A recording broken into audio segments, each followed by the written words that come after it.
Gambia, Angola, China Holding, Gash, producers of the finest tomato paste in the Gambia. Jaja tomato paste, available in 5 kilos, 1 kilo and in sachets. For wholesale and retail, visit our factory at Banjulunding. We are also producers of Jaja mineral water, cool, clear and fresh. Gash, Gambia, Angola, China Holding, with headquarters at Fatu Golden Plaza, Mile 7, Bertel Harding Highway. Gash Group also provides the best security company, Gash Security, for your offices, warehouses, homes and personal property. Gash Group for all your construction projects, offering you quality water reticulation for your gardens, pump irrigation, tidal irrigation projects and all types of buildings. You can contact Gash on 396-7894, 700-8993, 373-0259. Visit us at Gash Global Group on Battle Harden Highway, Fatu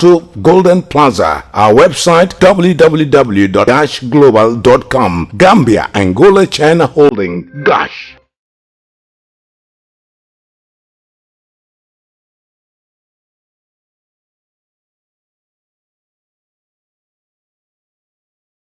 It's a warm welcome to our studio here in Sarakunda. This is Star TV News with me, Momodu Bailabari. In the headlines tonight, APRC wants Ghana to refrain from using its symbols.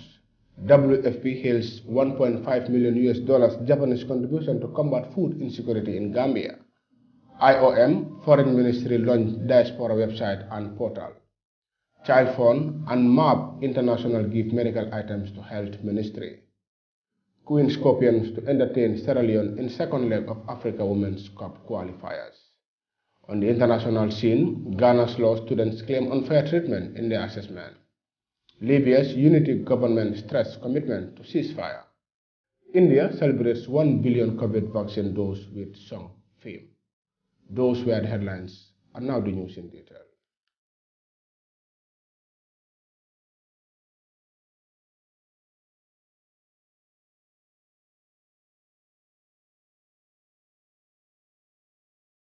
The APRC has issued a stern warning to Sheikh Tijan Haidara-led GANU to refrain from using APRC paraphernalia in its campaign. The APRC has also sacked, with effect from Thursday, all its members with key responsibilities. The party convened a press conference at its Manjai bureau on Thursday, barely a week after former President Jammeh stunned many by relieving the Fabakary Tombong Jatta-headed executive. Binda Koli has the details in this report. The press conference came off the back of the alliance between the APRC and the NPP, but addressing the conference, Fabakary Tombong Jatta said his executive is the bona fide one. Or a local CAFO political party. Political parties have set criteria for formation according to the law, and you meet those requirements to be able to register political parties. Jatta warned of legal consequences for GANU, its supporters and allies, if they fall short of desisting from using APRC emblems. We want to urge and inform GANU leadership, and even to those who who see themselves as part of GANU, who were former APRC members, whoever they may be, to desist from using APRC color, APRC symbols at their political gathering.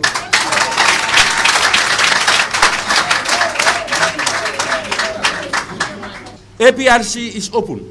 It's a Gambian party. Those who have gone can come back. Those from other political parties can join the APRC. Equally, some members of the APRC may decide to go to other political parties. It should be a battle of ideas and not insults.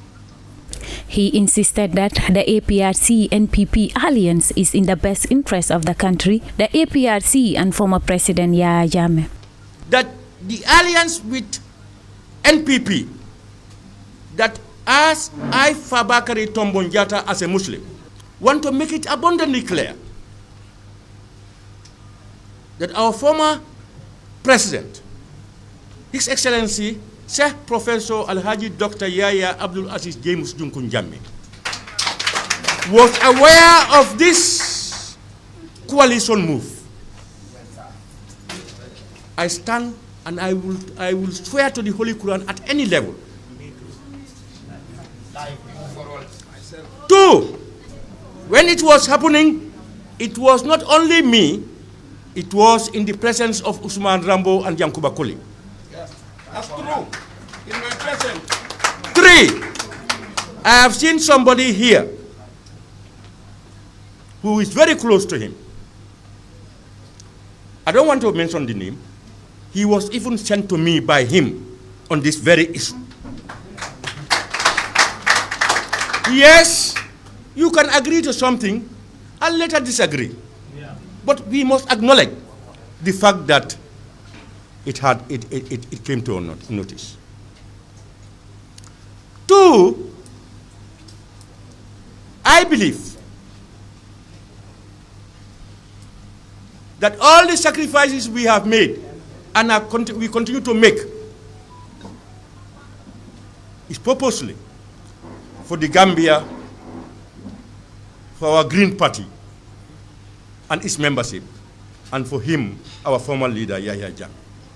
Mr. Jatta said ex-President Jammeh was aware of the NPP-APRC alliance building since at the onset. The former majority leader of the National Assembly used the press conference to announce the expulsion of the Jammeh hand-picked executive and those members with positions of responsibility but have allied themselves to the No to Alliance movement. Mr. Jatta is of the belief that Jammeh was jolted into action because he was not well advised. He commended the APRC rank and file for the patience, discipline and understanding they have exercised all along one of the party's turbulent phases in its history. For Star TV News, I am Binta Koli.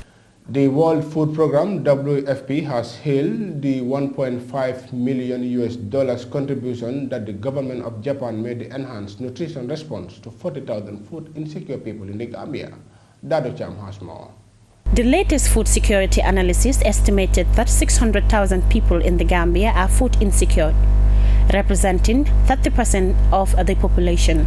The analysis showed that 114,000 men, women and children have been severely affected during the lean season period from June to August 2021. The ambassador of Japan to the Gambia, His Excellency Tatsuo Arya, hailed as commendable the partnership between the Gambia and World Food Programme in designing and executing the food security project. He described the project as important in that it relates to human security in this critical time of the COVID pandemic. Ambassador Arya was speaking on Thursday during the presentation of consumables to the WFP.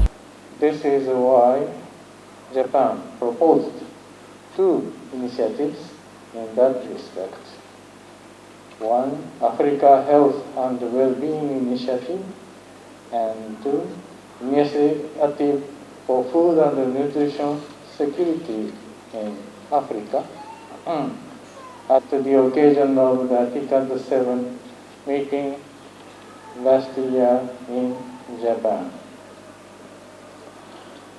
Already, other speakers mentioned, Japan will host the Tokyo Nutrition for Growth Summit on December 7 to 8 this year, which provides a historic opportunity to transform the way the world tackles the global challenge of malnutrition. WFP representative in the Gambia, Yasuore Sumora, acknowledged that the Japanese government's support came at a critical time when COVID pandemic dealt the hardest blow to household food security. That this contribution, being recognized today, came at a very critical time. The COVID-19 pandemic, which started last year, has heavily affected socioeconomic activities in the Gambia, as well as global and local supply chains. Food prices have increased even compared with last year. The poverty has increased, and the food security situation is the worst compared to the past 5-year average. According to the latest Cadre Harmonisé food security analysis exercise, 600,000 people were estimated food insecure in the Gambia, 30% of the population. This year, the biggest windstorm in the Gambia's recent history, hit all parts of the territory, damaging so many people's houses and livelihoods. In this situation, the worst hit is always women and children in vulnerable households. We are therefore grateful for this contribution to save lives of the malnourished women and children. The FP program officer, who doubles as the global body's nutrition officer, Dauda Samba, spoke about the project's objectives interventions. Is the title of the support from the government of Japan. Nutrition support to vulnerable malnourished women and children in the context of COVID-19 in the Gambia. This is important because we know nutrition finds it very difficult to raise funds, but the government of Japan have showed their commitment and willingness to work with the World Food Programme. And indeed, you are aware that in December, the government of Japan will be hosting what we call the Nutrition for Growth Summit. There was a humanitarian summit as well. So government of Japan throughout the world have shown their interest in supporting food and nutrition security, especially in developing countries. Areas and mode of operation. Meanwhile, the FP will, through this contribution, provide fortified foods to malnourished children under 5, pregnant women, breastfeeding mothers, and mothers living with HIV and AIDS to address moderate acute malnutrition. FP will also support nutrition education and awareness raising with a view to increasing the knowledge and skills of caregivers, mothers, adolescent girls, households, and community leaders in breastfeeding practices. Reporting for Star TV News, I am Dado Cham. The Foreign Ministry and the International Organization of Migration on Thursday launched its diaspora website and portal in a ceremony held at the Sir Dawda Kairaba Jawara International Center. Modu Gajigo attended the event and he prepared this report. IOM Chief of Mission, Fomika Nagano, explained that it is part of the wider effort by the government of the Gambia with support from the International Organization for Migration to capture the development of potential migration. This initiative is supported by IOM, regional projects financed by the government of Italy, aimed at equipping national and local stakeholders with knowledge and understanding of the access between migration and development in order to promote sensitive migration policies, improve youth empowerment services, and facilitate diaspora engagement. Wider effort by the government of the Gambia with support from the International Organization for Migration to capture the developmental potential of migration. This initiative is funded by IOM's 3-country regional project entitled Supporting Local and Economic Development, or SLED for short, financed by the government of Italy, whose objective is to equip national and local stakeholders with knowledge and understanding of the nexus between migration and development in order to, first of all, promote sensitive migration policies. Secondly, improve youth employment services and job opportunities in local communities affected by irregular migration. And thirdly, to facilitate diaspora engagement through skills and knowledge transfer programs. It is in this third outcome, to support the third outcome on facilitating diaspora engagement, that this website has been developed. She further highlighted the significance of the website. According to her, the Gambian diaspora potential cannot be undermined as overseas remittances of estimated 118,000 Gambians living abroad represent close to 6% of the Gambian population. This, she said, is equivalent to 20% of the country's GDP. Meanwhile, the Minister of Foreign Affairs, Mamadou Tangara, also underscored the contribution of Gambians in the diaspora to national development. According to him, people living abroad who are Gambian nationality, origin of heritage constitutes the Gambian diaspora. This, he went on, is diverse and inclusive of short and long-term migrants and other descendants who identify themselves as Gambians with a strong sense of belonging to the country. It is evident in the creation of the Diaspora and Migration Directorate. The Directorate will use the website and portal being launched today to continue to promote, support, and facilitate purposeful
But before we end the news, a quick recap of our main headlines. APRC wants Ghana to refrain from using its symbols. WFP hails $1.5 million Japanese contribution to combat food insecurity in Gambia. IOM Foreign Ministry launched diaspora website and portal. Child Fund and MAP International give medical items to Health Ministry. Queen Scorpions to entertain Sierra Leone in second leg of Africa Women's Cup qualifiers. On the international scene, Ghana's law students claim unfair treatment in their assessment. Libya's unity government stressed commitment to ceasefire. India celebrates 1 billion COVID vaccine dose with some fame. That's all for this edition of the news. Do join us tomorrow for more news. Please stay tuned and enjoy the rest of our programs. Until then, have a very good night. Conference. Fabaka Trombon Jatta said his executive is the bona fide one. Jatta won